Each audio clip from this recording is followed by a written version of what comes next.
Un gusto saludarlos nuevamente. Yo soy la doctora Belkis Menoni y en esta ocasión para el programa CONVIT vamos a hablar acerca de las normas APA y Vancouver, además de grupos de trabajo y revistas científicas y arbitraje. En primer lugar, vamos a hablar acerca de las normas APA y Vancouver.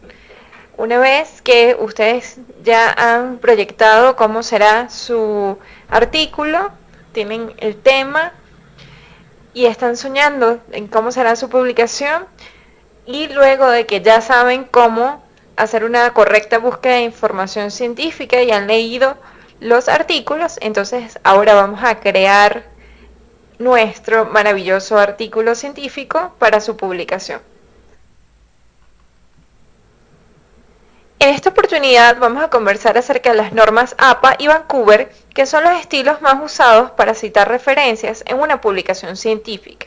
Sin embargo, se sugiere en primera instancia verificar las normas que solicita la revista a la cual deseamos enviar el manuscrito, ya que numerosas revistas en los últimos años han utilizado otros tipos de normas para citar referencias.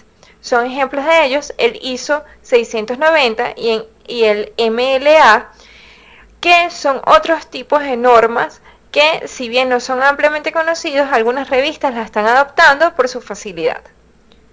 Además, se colocan a medida que se redacta el escrito para definir desde qué fuente, si es primaria o secundaria, de dónde fue tomada la publicación. Ese es el objetivo de utilizar las normas, ya que vamos a respetar los derechos intelectuales de los autores de esas publicaciones primarias y secundarias, de donde vamos a extraer la información. Hay normas que regulan cómo citar en cada caso, de que sea textual o en caso de referenciar cuando estamos parafraseando o tomando la idea de una publicación primaria. Esta lámina nos habla de cuándo debemos citar. Recuerden que citar es el acto que hacemos como autores reconociendo la autoría intelectual de otra persona que se esforzó y se dedicó igualmente a redactar una publicación científica. Y por ende, citando, estamos reconociendo ese trabajo. Hay tres situaciones posibles que nos obligan a citar la fuente. La primera de ellas es cuando se está copiando literalmente un texto. Ese texto debe ser colocado entre comillas, en letra cursiva o en otro tipo de letra distinta al tipo de letra que venimos utilizando en la redacción, y allí debemos citar la fuente. En segundo lugar, hay que preguntarse si estoy parafraseando un texto, es decir, si estoy tomando un texto de una fuente primaria o secundaria y en vez de copiarlo textual, estoy analizándolo, redactándolo con mis propias palabras y explicando esa idea, pero al fin y al cabo es un texto del cual estoy extrayendo información. Allí debo citar la fuente. En tercer lugar, debo preguntar si es la idea o teoría de otra persona. Generalmente en una publicación se dan unos resultados y al final de esa publicación puede haber una sugerencia de una futura investigación. Si yo estoy tomando esa idea o teoría de otro autor, debo también citar la fuente. Es el caso, por ejemplo, de tratamientos novedosos cuyas hipótesis estoy desarrollando en base a investigaciones anteriores. Esas investigaciones anteriores debo comentarlas y citarlas. En cuarto lugar, debemos saber que no es necesario citar cuando se trata de hechos o datos generalmente conocidos. Ejemplo, si estoy hablando que el sistema nervioso está dividido en sistema nervioso central y sistema nervioso periférico, es un dato ampliamente conocido y no debo citar la fuente primaria que lo publicó. También cuando son ideas que son frutos de propias creaciones, no debo citarlo. Ejemplo, si estoy dando una hipótesis nueva que no ha sido publicada anteriormente, solamente redacto y coloco un punto final o un punto y aparte. Estas son las situaciones en las que debemos citar y en las cuales no debemos citar. Hablemos primero de las normas APA.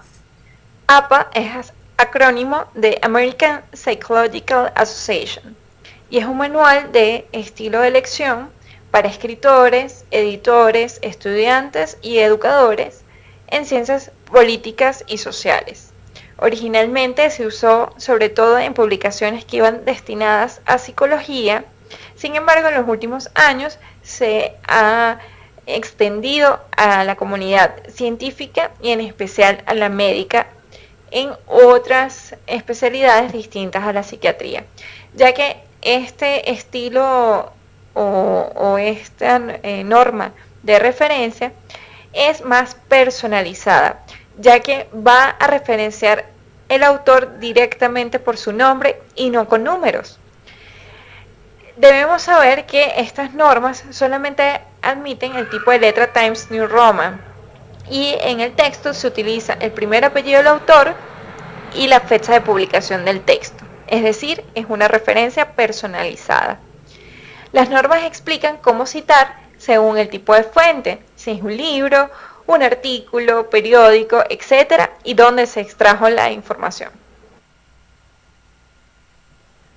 Esta lámina es extraída del manual de estilo de la American Psychological Association. Aquí tenemos el formato de referencias de algunas publicaciones como libros y tenemos también revistas, etc. Pero esta lámina vamos a ver los libros y un ejemplo es un libro impreso de un solo autor, en donde vamos a colocar el apellido seguido de coma, luego las iniciales separadas por punto, posteriormente entre paréntesis el año de publicación, luego un punto, el título del libro en cursivas, entre paréntesis la edición, luego seguido de un punto y seguido con el lugar de publicación, 2 puntos y la casa publicadora terminado en punto.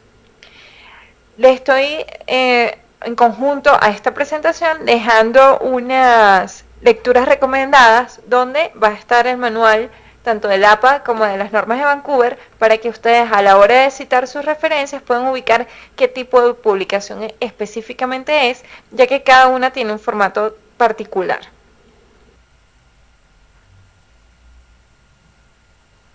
En esta lámina hay una continuación de los formatos utilizados según el tipo de fuente que estamos citando. Esto es en cuanto a las normas APA. Más o menos a la mitad de la lámina vemos publicaciones periódicas, un artículo de revista en formato electrónico con DOI. Hablábamos en la presentación anterior que el DOI era una especie de cédula de identidad de cada artículo.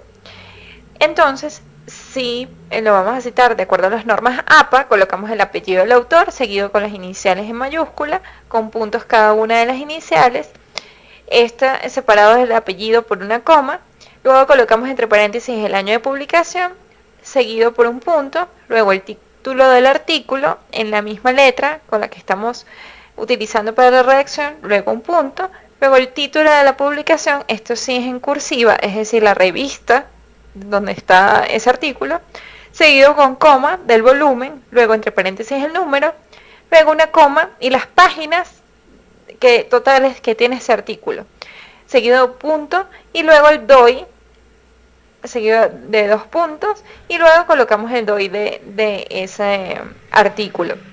En el caso de que no tenga DOI y que solamente sea recuperado una página web, entonces se coloca recuperado de y se coloca la página web de donde estamos extrayendo esa información.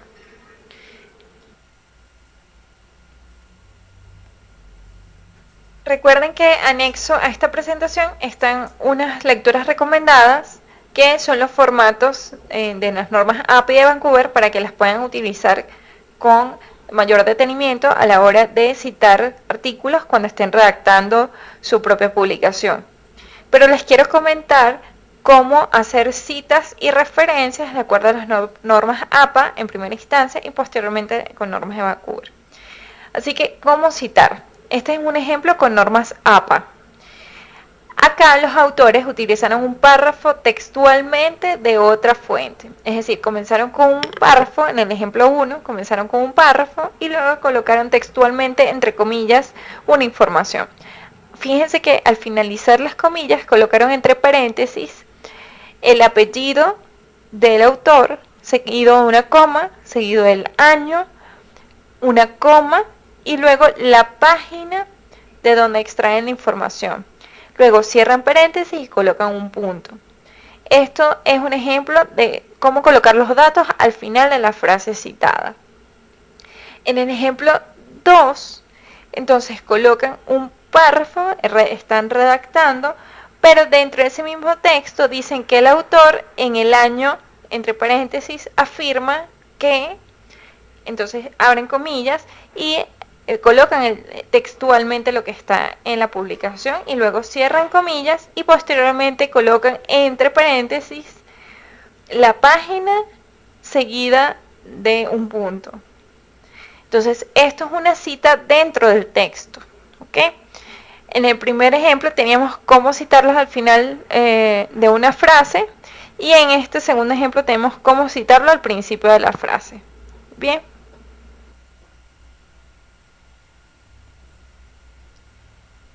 Acá tenemos cómo referenciar. Entonces, dentro del texto están parafraseando la misma información que teníamos en el ejemplo anterior, pero en vez de ponerlo textualmente, están colocándolo con sus propias palabras, pero igualmente hacen mención al autor y dentro del texto entonces colocan entre paréntesis el apellido del autor, seguido de una coma y luego el año de publicación, cierran paréntesis y colocan un punto continuando con el texto que los explica.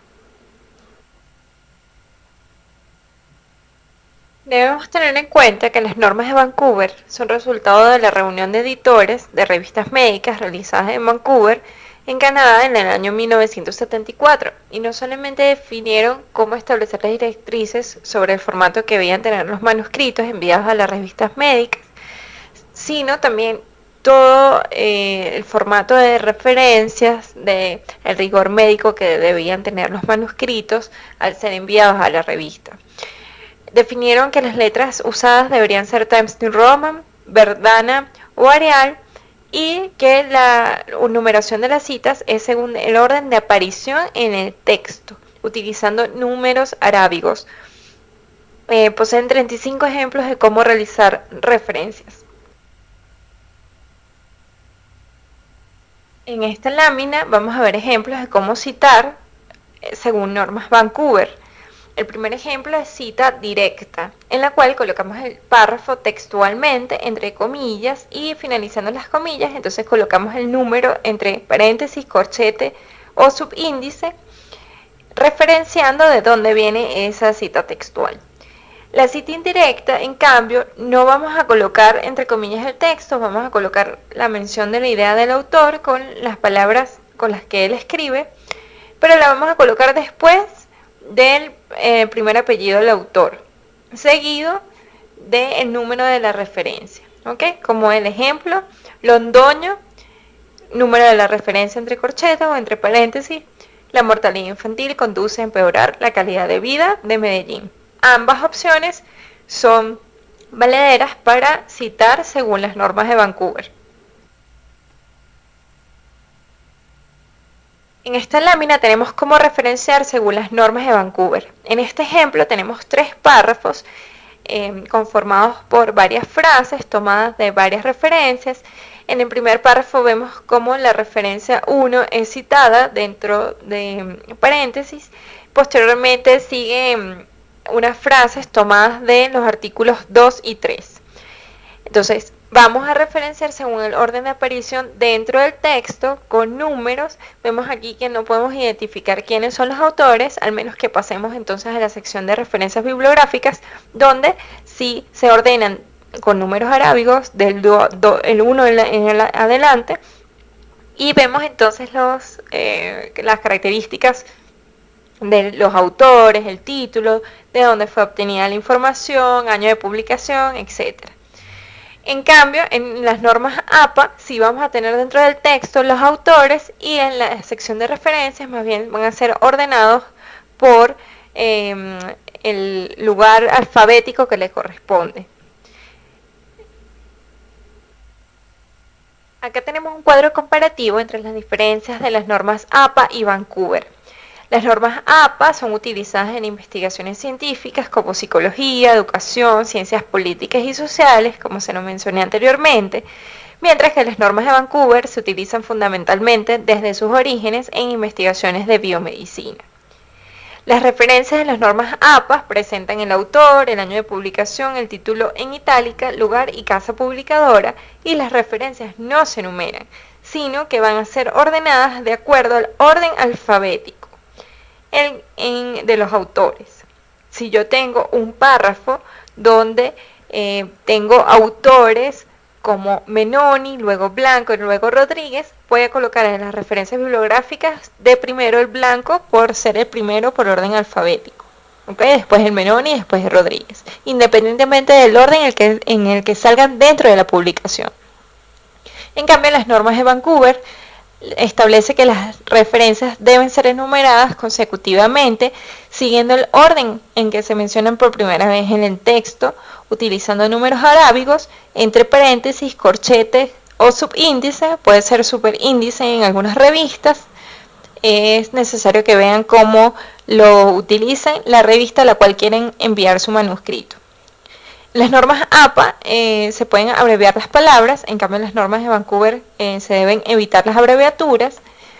El título en las normas APA debe ser solo la primera letra en mayúscula, y las normas de Vancouver lo que dicen del título es que debe ser corto, con un máximo de 8 palabras, preferiblemente sin signos de interrogación y exclamación, y debe tener un carácter afirmativo. Igualmente rige que los trabajos en posgrados deben llevar el título en inglés. Y en las normas APA nos dicen que el tamaño y fuente de la letra debe ser Times New Roman 12, mientras que en las normas Vancouver, como vimos en las líneas anteriores, utiliza Times New Roman, Bernada o Arial. Bien, estas son las principales diferencias entre ambas normas. Este cuadro comparativo es la diferencia entre normas APA y Vancouver, pero dentro de la sección de referencias, como tal, como referenciar el artículo. En cuanto a los autores, las normas APA inician con el apellido en mayúscula en la primera letra y las iniciales de los nombres de los autores separados por una coma. Por ejemplo, Olivares, B.J. En cambio, las normas de Vancouver inician con el apellido en mayúscula en la primera letra y las iniciales de los autores en mayúscula sin usar signos que los separen entre ellos. Por ejemplo, Olivares B.J. En cuanto al título, regularmente va en cursiva en normas APA y normal o sin cursiva en las normas Vancouver. Con respecto a la paginación, se especifica el rango de páginas que abarca el texto, en el caso de que sea un capítulo de un libro o un artículo, y esta información no se da si es de un libro completo. En cuanto a las normas de Vancouver, sí se describen los rangos de la página que solo abarcó el texto consultado. Si es un artículo que va de la página 1 a la 8, pero el texto que yo utilicé está en la página 3, solo se coloca la página 3. Por último, con las referencias virtuales, en las normas APA no se especifica la fecha de citación y solo se identifica la fuente. Ejemplo, recuperado de, y se coloca el dominio de donde se extrajo la información. En cambio, en las normas de Vancouver sí se debe especificar el tipo de fuente, colocar internet entre corchetes y luego se coloca la fecha de citación en el que adquirí esa información, el día que abrí la página de internet y vi la información, y posteriormente se coloca disponible en dos puntos y coloco el dominio completo de donde se extrajo ese artículo. Por ejemplo, entre corchetes internet consultado el 5 de julio de 2018 disponible en ese dominio. En esta lámina les quiero dar algunos tips para citar referencias. Cuando abrimos un artículo en internet, a mano derecha podemos ver un link que dice cómo citar este artículo. No en todos los artículos pasa eso, pero sí en la mayoría. Y cuando le damos clic allí vemos que se despliega una ventana donde hay distintos tipos de formatos para citar. Por ejemplo, aquí tenemos uno que lo describe en APA, en ISO 690 y en MLA. Si estoy haciendo mi artículo con normas APA, lo que hago es copiar y pegar en las referencias. Otro tip es en PubMed, cuando busco el artículo, generalmente vemos el título del artículo, en la parte de arriba la revista, el año de publicación y el DOI del artículo, y en la parte de abajo del título vemos todos los autores. Entonces, copio primero los autores, luego copio el título y luego copio la parte de arriba, y ese es el orden en que van las publicaciones o las referencias en normas Vancouver.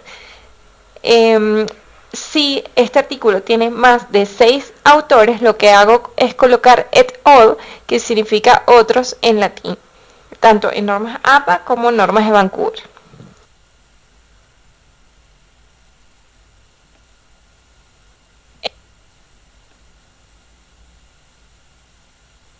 Para simplificar la vida del investigador están los gestores de bibliografía, que son programas que se utilizan para enlazar los artículos que estamos leyendo con las referencias mientras hacemos el artículo en Word.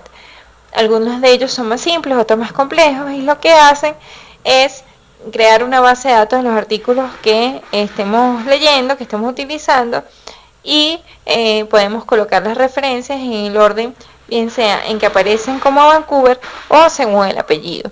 Es una ventaja porque si estamos utilizando, por ejemplo, nombres de Vancouver, si cambiamos el texto, tal vez es difícil cambiar la numeración, y entonces este programa lo hace. El más conocido es EndNote, pero todos digamos que se pueden aplicar para nuestras referencias. Esto ya sería tema de otro taller, pero es importante que tomen en cuenta que este tipo de programas existen. Entonces, ya vistas las principales características de las normas APA y Vancouver y sus principales diferencias, entonces te invito a echar un vistazo en las lecturas recomendadas, donde ampliarás la información. Ahora hablaremos sobre los grupos de trabajo que se van a formar para hacer un artículo de alta calidad. Para hablar de la definición de grupos de trabajo debemos hablar de dos o más individuos interactuantes e interdependientes que se han reunido para alcanzar determinados objetivos específicos, como ustedes que están haciendo equipos de trabajo. Un equipo es una forma de organización particular de trabajo donde se busca en conjunto que aflore un talento colectivo y la energía de las personas para buscar un fin común. Esta forma de organización de los grupos de trabajo es particularmente útil para alcanzar altos niveles de calidad en la gestión de una institución, de una empresa o de un trabajo. En las organizaciones, el trabajo en equipo no solo produce mejoras individuales y organizacionales, sino que también interviene en el perfeccionamiento de los servicios de manera cuantitativa y cualitativa. Además, se facilita una mejor gestión de la información y del conocimiento. Cuando todos comparten las metas de la organización, los resultados son altamente satisfactorios. Y la conducta y los valores grupales intervienen directamente en el cumplimiento de sus misiones, visiones y objetivos estratégicos que se hayan trazado en un primer lugar. Pero a veces hablamos indistintamente de grupo o equipo, y algunos autores hacen una diferencia, ya que establecen que un equipo de trabajo es un grupo humano, pero no es cualquier grupo. En ocasiones los individuos utilizan los grupos para lograr fines personales o para protegerse mutuamente. Cuando se encuentra un colectivo humano que combina una alta moral, efectividad en las tareas y una clara relevancia para la organización, se está en presencia de un equipo. Porque trabajar unidos significa trabajar en grupo, pero cuando se trabaja por separado, pero en función del mismo objetivo, se hace trabajo de grupo.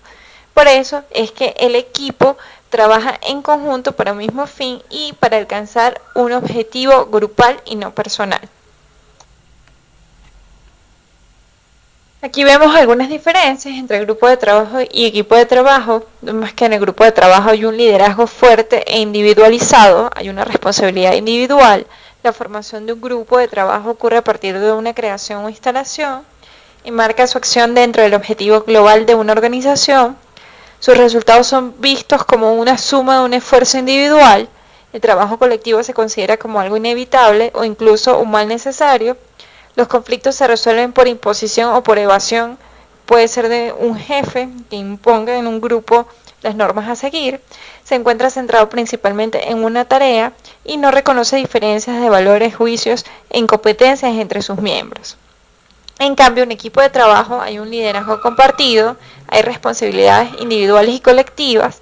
La formación de un equipo de trabajo es un proceso en desarrollo y dentro del marco del objetivo global de la organización se autoasignan propósitos y metas en específico. Sus resultados se toman y evalúan como un producto de un esfuerzo en conjunto de sus miembros. El trabajo se observa como una gran oportunidad y se disfruta. Los conflictos se resuelven por medio de confrontación productiva. Se centra en la tarea y en el soporte socioemocional de sus miembros y se reconocen e incorporan las diferencias como una adquisición o capital del equipo. Es decir, que los errores se reconocen y sirven más bien para ser superados y enmendados.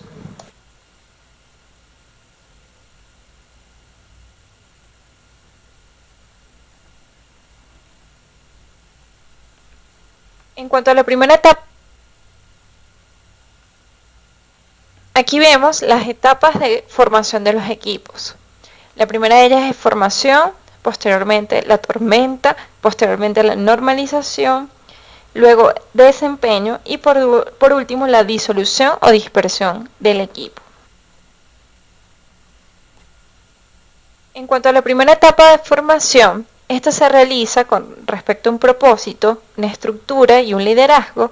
Al principio hay incertidumbre porque se deben analizar cuáles son las capacidades y el comportamiento de los integrantes del grupo, y esta formación puede ser voluntaria, ya que los miembros del equipo van a expresar de manera voluntaria que quieren formar parte de un mismo grupo, o es impuesta porque en todo caso hay un líder que, viendo las capacidades, distribuye a los equipos según sus capacidades y aptitudes para lograr estas metas. La segunda parte es llamada de tormenta, y no necesariamente porque sea algo negativo, sino que siempre existe un conflicto intergrupal por definir quién va a ser el líder o quién va a tomar ciertas posiciones dentro del equipo. En el caso de un trabajo de investigación, pues puede haber un conflicto o dudas de quién vaya a ser el autor principal. Por lo tanto, se deben tomar en cuenta las capacidades de cada miembro, incluyendo la de liderazgo. Pero también se debe tomar en cuenta y analizar los méritos propios. Por ejemplo, el residente que llevó el caso, o el adjunto que diagnosticó la patología, o el estudiante que creó la idea de hacer el trabajo. Puede ser que estudiantes de pregrado quieran llevar un caso muy interesante, pero publicarlos ellos solos no sería, digamos, tomar en cuenta la meritocracia, ya que debe ser tomado el residente que lleva el caso y debería ser también tomado en cuenta él o los adjuntos que llevan el caso. O en el caso de que esté en un laboratorio, puede ser que el estudiante desarrolle una idea con unos materiales en específico de ese laboratorio, pero también tiene que ser tomado en cuenta el jefe del laboratorio que está aportando su lugar de trabajo, su experiencia y sus consejos para que se dé esa investigación.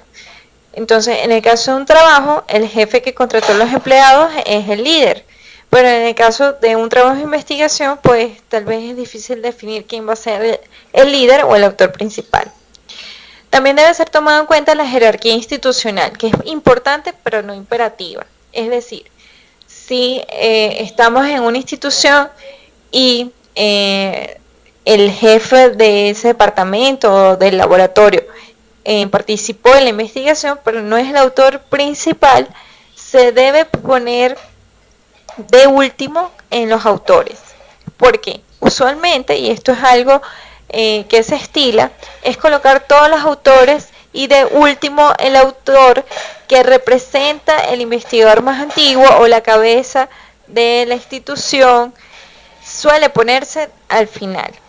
Este también puede ser el autor principal, es decir, el que llevó la investigación a cabo, el que creó la idea, entonces se pone de primero. O sea, no en todos los casos debe ir al final, pero usualmente si hay un investigador que tenga 40 años en un laboratorio y que se está investigando en ese laboratorio y que, por ejemplo, viene un pasante y está haciendo una tesis y él creó la idea, entonces se pone el pasante, se coloca de primero y de último en los autores se coloca entonces el jefe de ese laboratorio.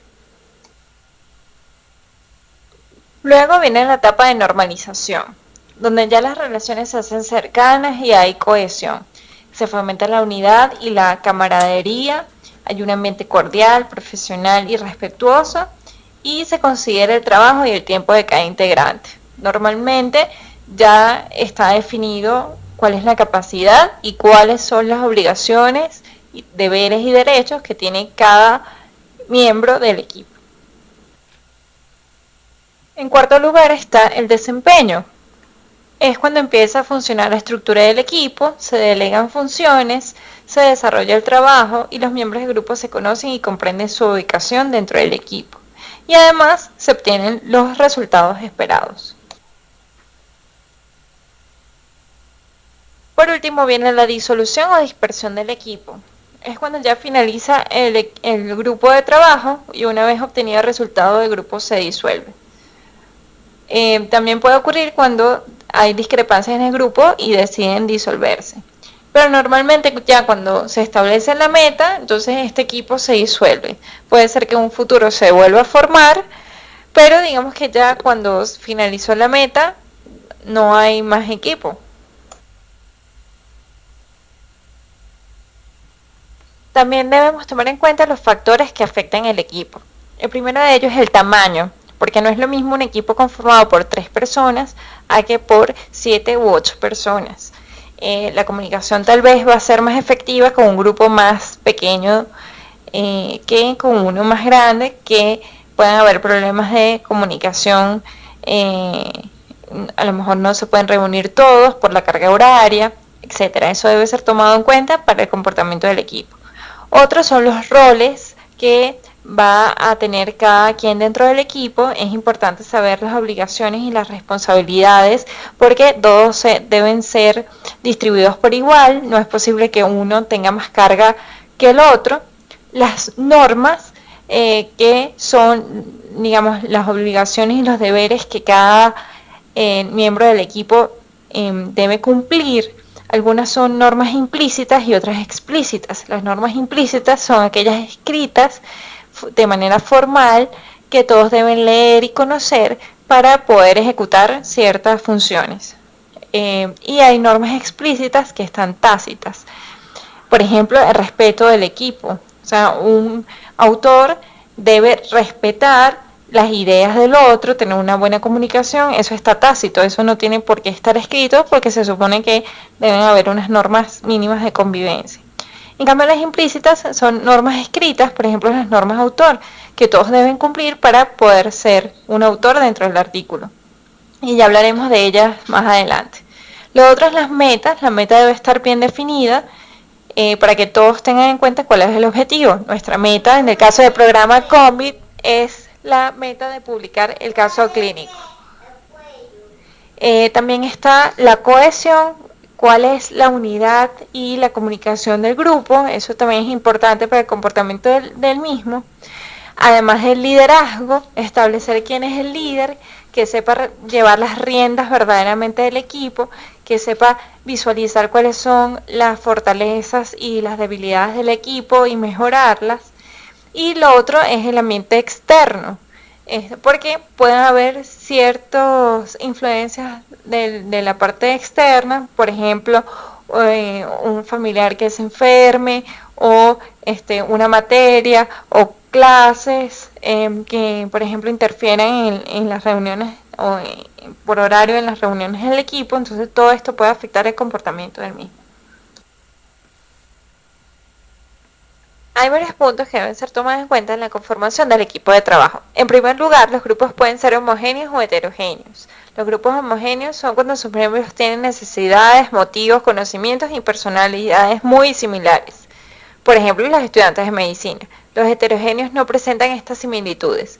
Cada organización necesita ambos tipos de composición. Lo segundo son las normas, que son las reglas de comportamiento establecidas por los miembros del grupo. Ellas proporcionan a cada individuo una base para predecir el comportamiento de los demás y preparar una respuesta apropiada. Incluye los procedimientos empleados para interactuar con los demás. La función de las normas en un grupo es regular la situación comunidad organizada, así como las funciones de los miembros individuales. Lo otro son las funciones. Es el carácter de la distribución de las tareas y acciones que realizan cada miembro del grupo. La posición en la estructura de grupo implica una conducta esperada de quien ocupa una posición, un comportamiento percibido, el que la persona que ocupa la posición cree que debe tener y una actuación, es decir, el comportamiento real que tiene la persona. O sea, una cosa es lo que esperan de ti y otra cosa es lo que das o tu comportamiento ante la organización. Y cada individuo puede ocupar varias posiciones y experimentar distintos comportamientos. El estado se refiere al nivel jerárquico que posee un individuo dentro del grupo o de la organización.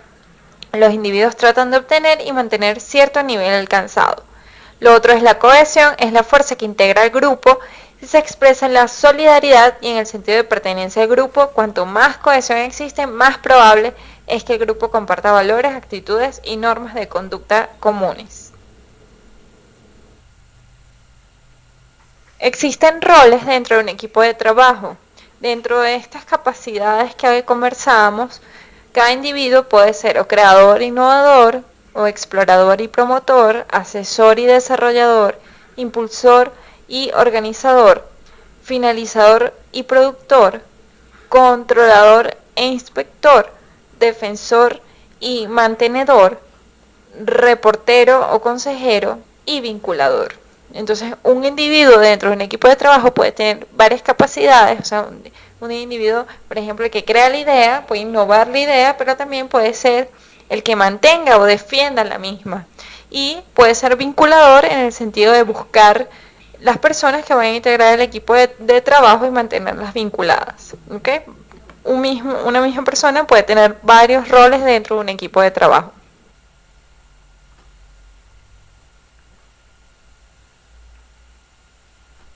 Es importante que tengan siempre en mente que la formación del equipo de trabajo en la redacción médica inicia por las normas de autor. Es uno de los factores más importantes que afecta el comportamiento del equipo, ya que si no se mantienen las normas de autor, entonces esa persona no merece ser llamada autor.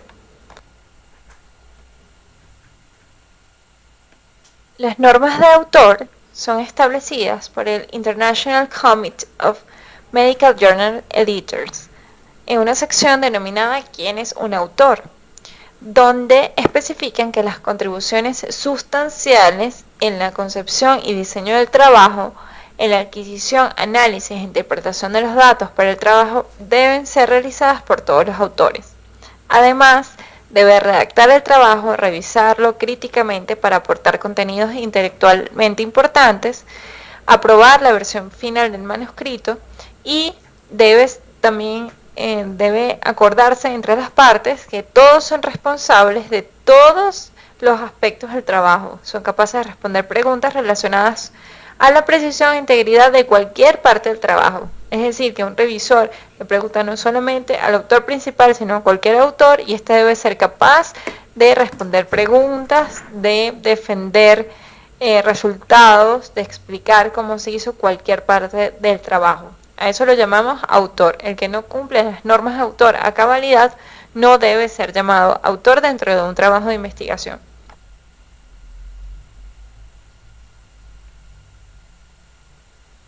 La última parte de nuestro taller es denominado revistas médicas y arbitraje. Una revista médica o biomédica es una publicación científica elaborada en el campo de la medicina y de sus especialidades, en donde se dan a conocer acontecimientos y verdades relevantes para la comunidad científica y la comunidad en general. La mayoría están publicadas por organizaciones o sociedades relacionadas con ciencias de la salud, y sus artículos están sujetos a revisión por pares, un proceso llamado arbitraje, como método de control de calidad y veracidad de su contenido. Relacionado a las revistas médicas, hay ciertos conceptos que tenemos que manejar. El primero es una revista indexada, que es una publicación periódica que denota alta calidad y que ha sido enlistada en una base de datos de consulta a nivel mundial. Hablábamos en el taller anterior de bases de datos como PubMed, Cielo, Scopus, LilacsVireme. Estas publicaciones que están normalmente indexadas en estos portales se asocian normalmente a un alto impacto. El índice de impacto de una revista es un instrumento para comparar revistas científicas y evaluar la importancia relativa de cada una, ¿okay? Según las citas recibidas por los artículos que publica. El factor de impacto de una revista es la media del número de veces que se cita un artículo publicado en ella, y esto se calcula por el número de veces que ha sido citado en los últimos 2 años. El proceso editorial es un complejo flujo de pasos que se dan desde el momento en el cual los autores someten su manuscrito al proceso de revisión y de edición en una revista científica. El editor es una persona que prepara un texto para publicarlo, es decir, que va a ver el contenido y el continente del artículo y ver si están todas las condiciones dadas para que este texto sea publicable. Y luego está el revisor o árbitro, que es la persona que evalúa el manuscrito y hace las correcciones al mismo, ya que se considera un experto en la materia. El arbitraje científico es una revisión por parte de un comité de expertos en el tema, quienes deciden si lo reportado es relevante para la disciplina y si constituye realmente un nuevo aporte. Confirmando que no se tratan de resultados ya conocidos o plagio, verifican si el manuscrito se encuentra escrito con claridad, con correcta ortografía y redacción, y si tiene el rigor científico que sustente lo expuesto en el texto. Según el autor Silva, el arbitraje científico o peer review para los anglosajones es la expresión que podría traducirse como la revisión crítica de los resultados de un artículo científico a cargo de sus pares.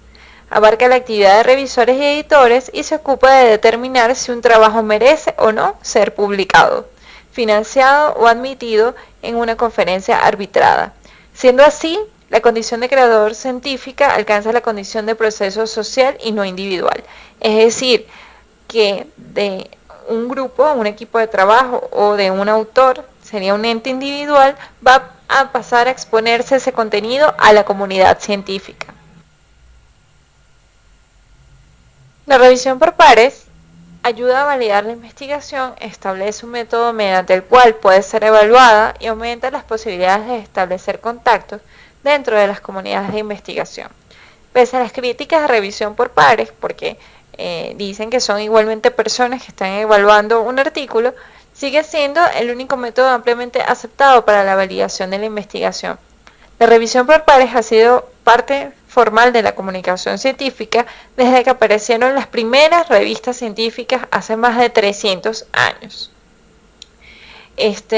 Se cree que The Physiological Transaction of the Royal Society fue la primera revista que formalizó el proceso de revisión por pares y desde ese entonces se ha usado hasta la actualidad para poder aceptar la validación de la investigación dentro de las publicaciones científicas.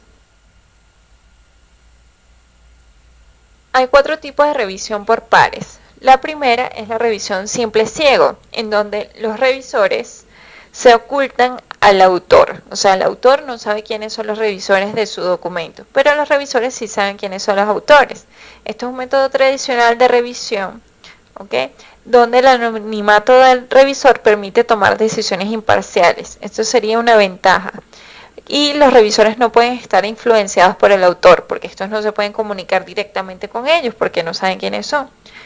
Pero la contraparte sería que los autores pueden preocuparse de que los revisores en su campo tomen sus ideas y que retrasen la publicación, lo que le daría oportunidad al revisor de publicar primero. Esto sería una falta de ética.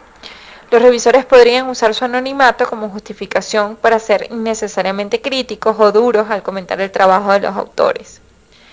Por eso se estila que la revisión realmente sea doble ciego, o sea que tanto el revisor desconozca quiénes son los autores como el autor desconozca quién es el revisor de su artículo.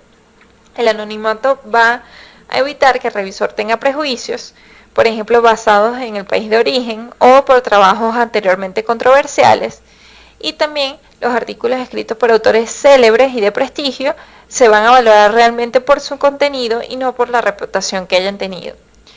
También los revisores a menudo pueden identificar al autor a través de su estilo de escritura, temática o autocitación. y puede ser que allí pues entonces entren en revisión simple ciego, donde los revisores pueden tomar decisiones basadas en quién es el autor.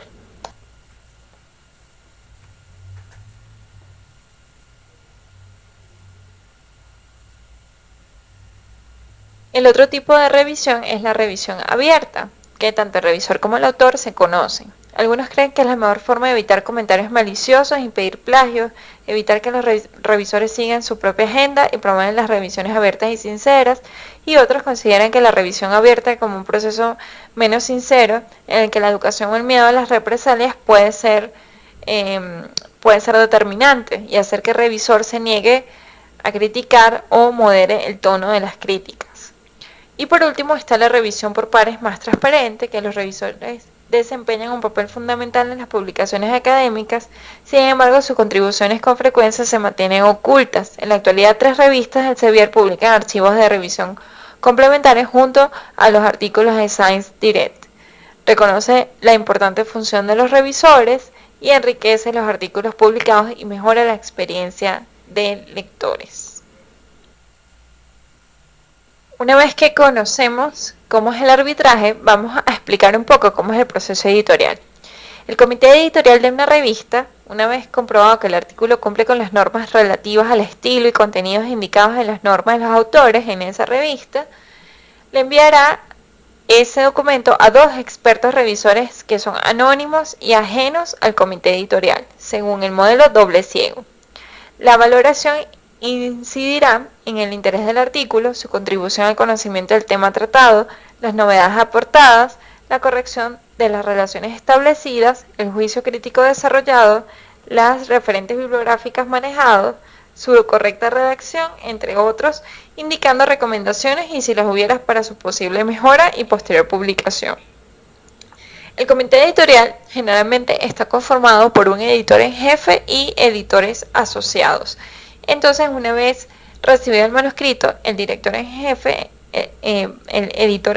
va a distribuir ese artículo a un editor asociado que va a ver si el artículo cumple con las normas de autores, de ortografía, de redacción científica, y posteriormente él se lo va a enviar a 2 expertos en la materia de ese artículo. Esos expertos van a revisar el manuscrito y se lo van a devolver. Si hay correcciones, se lo pueden aprobar o se lo pueden rechazar. Veremos esto más adelante. Basándose en las recomendaciones de los revisores, el administrador o editor en jefe de la revista comunicará a los autores el resultado motivado de esa evaluación por correo electrónico, en la dirección que estos hayan utilizado para enviar el artículo. El administrador comunicará al autor principal el resultado de la revisión, si es una publicación sin cambios, si es la publicación con correcciones menores, o es una publicación con correcciones importantes o mayores, o no es aconsejable para su publicación o rechazado, así como las observaciones y comentarios de los revisores. Si el manuscrito ha sido aceptado con modificaciones, los autores deberán reenviar una nueva versión del artículo atendiendo a las demandas y sugerencias de los evaluadores externos. Los artículos con correcciones importantes podrán ser remitidos al comité editorial o al comité científico para verificar la validez de las modificaciones efectuadas por el autor. Atendiendo el grado de cumplimiento de las modificaciones solicitadas, el comité científico se pronunciará sobre si procede o no la publicación del artículo. La decisión final será tomada por los miembros del comité editorial. Dicha decisión será comunicada al autor por el director de la revista o por los secretarios de redacción. Aquí tenemos un flujograma de cómo es el proceso editorial. El autor va a enviar su solicitud, quien lo recibe es un editor asociado, la secretaría técnica o el editor en jefe, que va a proceder al registro con un número de solicitud, una evaluación inicial, si cumple con las normativas y de rigor científico, si cumple con las normas de la revista, y va a designar a los evaluadores para hacer la revisión por pares. También va a definir si cumple con las normas para publicarse. Una vez enviado a los revisores para su evaluación inicial, estos van a dar unos comentarios si va a ser publicable el artículo o si es publicable pero necesita modificaciones. Si necesitan modificaciones, estos van a ser evaluados por los pares ciegos con un consejo científico y un evaluador externo. Si los autores cumplen con las recomendaciones elaboradas, entonces estos pasan al editor y el editor va a decir si se publica o si no se publica. Si en esa evaluación inicial se decide que no va a publicación, entonces finaliza el proceso. Pero esto también puede ser evaluado por el consejo de redacción y decir si hay modificaciones. Entonces se hacen las modificaciones igualmente por los pares ciegos y se pasan esas modificaciones al consejo científico y a los evaluadores externos que si deciden que están tomadas en cuenta las consideraciones y las modificaciones, entonces los pasan al editor en jefe, quien es el que tiene la última palabra si se va a publicar o no, y luego pasa el equipo de maquetación que sí va a poner ya el manuscrito aceptado en lo que es las formas y el diseño de la revista como tal, y se va a publicar. Acá lo vemos en un gráfico mucho más sencillo. Primero se registra el documento que envía el autor, luego el director o el editor en jefe va a ver cuál es el manuscrito, ver si se adapta a las normas de la revista, comprobar que no haya plagio, comprobar que esté bien redactado. Si hay plagio o no es una idea original, este lo puede rechazar de inmediato. Pero si no es así, lo asigna a un editor asociado y este a su vez va a definir cuál es el proceso de pares para que un revisor 1 y un revisor 2 evalúen, porque ya que son expertos en ese campo. Luego estos revisores van a dar sus comentarios, si hay modificaciones o no a los editores asociados. Puede ser que estos revisores vean que ese tema no es novedoso, no aporta a la comunidad o no es plausible biológicamente, o son datos que no concuerdan y los pueden rechazar, o puede ir a revisión del autor con ciertas modificaciones. Una vez que los autores revisan y acomodan o modifican entonces el artículo con las modificaciones, hay un nuevo envío a los editores.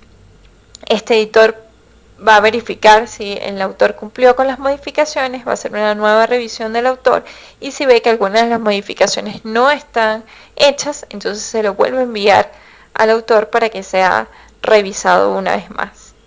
Si esto no es así o los resultados no son concordantes, etcétera, puede rechazarlo en este nivel, pero si todo está bien y se pasa ese punto, entonces el director lo manda a maquetación, a la edición técnica y posteriormente se publica.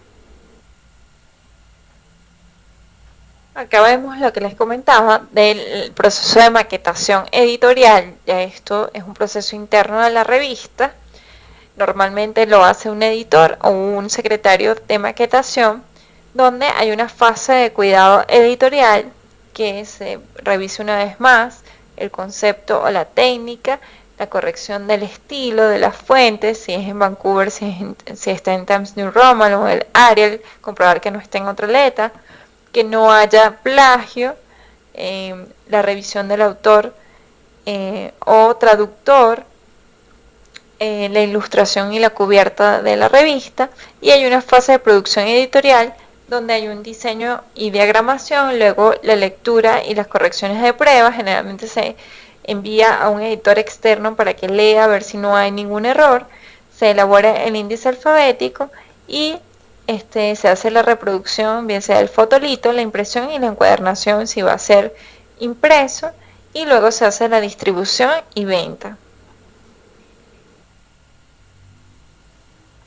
Acá tenemos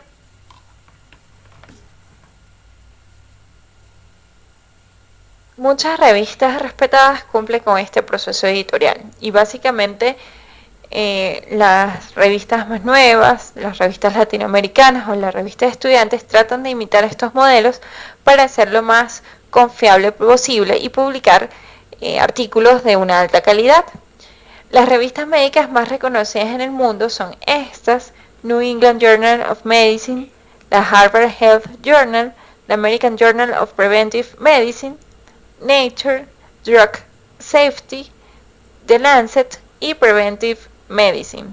Estas son las revistas más respetadas cuyo índice de impacto es elevado. Fíjense, la primera, que es New England, recibe cerca de 5.000 artículos cada año y adopta un riguroso proceso de revisión por pares. Cualquier artículo publicado pasa además por extensas revisiones de por lo menos 5 expertos y al menos una revisión estadística antes de ser publicado. Las investigaciones cubren todas las especialidades médicas y son accesibles en 177 países de todo el mundo. ¿Okay? Por ejemplo, Nature cada semana publica hallazgos recientes de la ciencia. Es una revista científica muy estimada para los escritores de salud, especialmente si se escribe sobre salud de los consumidores o hay un blog de ciencia. The Lancet, por ejemplo, se considera una voz autorizada de medicina mundial, tiene 1.8 millones de usuarios registrados en todo el mundo y solo el 5% de los manuscritos presentados son aceptados para su publicación. O sea, es bastante riguroso su proceso de selección. Con esto también les quiero decir que no solamente hay rigor en la parte de el idioma. La mayoría de las revistas más conocidas, en las que tienen más alto impacto, son en idioma inglés, y es importante que lo sepamos porque si queremos publicar en una revista de alto impacto, la publicación debe ser en inglés. No importa que el caso clínico se haya desarrollado en un país de habla hispana, puede ser perfectamente traducido al inglés y mandarse para su publicación. Lo otro es tomar en cuenta que hay publicaciones internacionales que deben pagar para que el manuscrito sea sometido al proceso editorial. Entonces, digamos que para estudiantes que están comenzando publicación, tal vez estas revistas no son opciones, ya que hay que pagar en dólares y hay que hacerlo en inglés. Entonces, generalmente estas revistas pues aceptan ya gente que sea veteranos en la investigación. Estas revistas, para, digamos, su reputación, utilizan una revisión por pares simples ciegos, es decir, que no sabemos quiénes son los revisores, pero ellos sí conocen quiénes son los autores porque se cuidan mucho en su reputación y muchas veces pueden caer en discriminación científica, es decir, si reciben artículos de Latinoamérica, pueden ser que los rechacen por solamente ser de Latinoamérica, lo cual no es algo que compartimos, pero es algo que sucede. Y bueno, eso debemos tomarlo en cuenta para a la hora de mandar nuestros manuscritos. Acá tenemos las mejores revistas de Latinoamérica. Vemos que por ranking la sitúan por el índice de calidad o el índice de impacto de la revista. Vemos que de las 10 primeras, la mayoría son brasileras, una es mexicana y otra es chilena, la número 10, y estas son las mejores revistas latinoamericanas por el número de citaciones en el mundo. Por otro lado, tenemos las revistas médicas venezolanas, que son indexadas en LILAC Vireme. Actualmente ninguna revista venezolana está indexada en PubMed, antes estaba Gaceta Médica de Caracas. Sin embargo, algunas revistas, por cuestión de costos y de la situación actual, han perdido indexación a nivel de PubMed. Sobre todo porque PubMed pide una periodicidad, un índice de impacto elevado, que estas publicaciones sean citadas con cierta regularidad, y pues la situación ha llevado a que las revistas reciban cada vez menos manuscritos. Aquí tenemos una lista importante. Tenemos la revista, por ejemplo, de la Sociedad Venezolana de Medicina Interna, donde pueden publicar artículos relacionados a medicina interna. Es importante que conozcan esta lista de revistas venezolanas, ya que ustedes pudieran publicar sus artículos en la revista de la sociedad que le corresponda. O sea, si es, por ejemplo, un caso clínico de pediatría, se puede perfectamente publicar o enviar para su publicación en la Sociedad Venezolana de Puericultura y Pediatría, por ejemplo.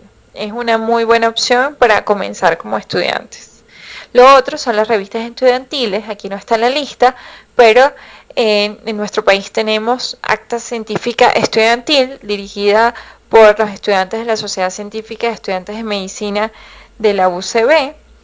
Y tenemos a nivel de Latinoamérica CIMEL, que es una revista de estudiantes con editores estudiantes y con revisores expertos, ya especialistas, que tiene un carácter estudiantil y también sería, digamos, un primer paso para publicar. Sin embargo, les recomiendo que uno se asesoren con el miembro del equipo que sea más antiguo, que tenga más experiencia de la publicación, se asesoren con los adjuntos, en vista de que hay ciertos casos, y sobre todo en Venezuela, que pueden tener una presentación muy rara, y cuando buscan en la literatura puede ser que no estén reportados casos similares. Entonces, esos casos son los que se tienen que llevar a revistas de alto impacto.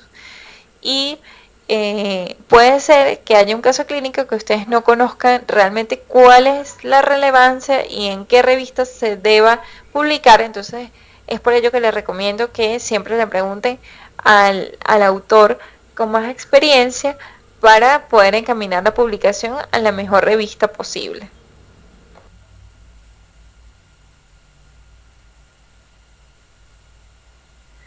Para conocer más acerca de revistas, tenemos redes de revistas científicas como Redalic, que es un sistema de información de América Latina, el Caribe, España y Portugal. Tienen más de 1200 revistas científicas indexadas allí y podemos hacer una búsqueda realmente importante de las revistas en estos países.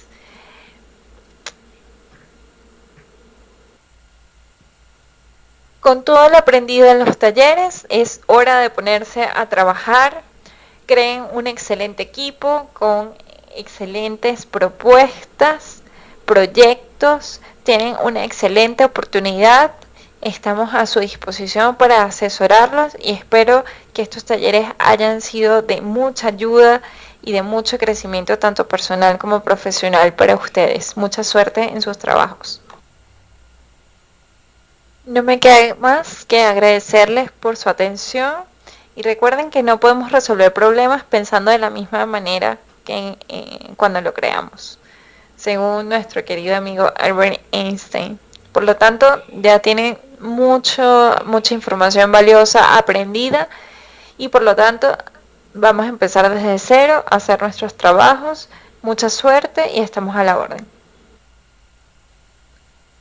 Estos son mis contactos, el correo, Skype y el Instagram, si quieren contactarme para asesorías en cuanto a sus trabajos. Un abrazo, es un placer haber compartido con ustedes y agradecida con los organizadores del programa Convit eternamente por esta oportunidad.